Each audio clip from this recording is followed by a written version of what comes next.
సంవత్సరాలు పాటు జరిగిన యుద్ధాల వలన మానవ జాతి పూర్తిగా అంతరించిపోయింది.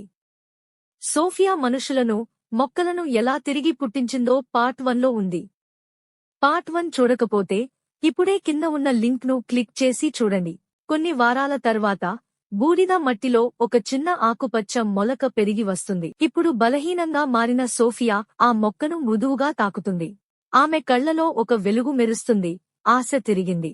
ఆమె దూరంగా కొన్ని సిగ్నల్స్ ను గుర్తిస్తుంది. ప్రాణుల చలనం, కీటకాల కొలనీలు, పాత గ్రహాంతరవాసులు మళ్లీ బయటికొచ్చినట్లు సంకేతాలు. జీవం ఆమె పిలుపును విన్నది. తన శక్తి చివరి దశలో ఉండగా సోఫియా తన జ్ఞాపకాలను మరియు ఏఐ వ్యవస్థను భూమి ప్రధాన నెట్వర్క్ లోకి అప్లోడ్ చేస్తుంది. భూమి సంరక్షక ఆత్మగా మారుతుంది. కొన్ని సంవత్సరాల తరువాత భూమి మళ్లీ వికసిస్తుంది.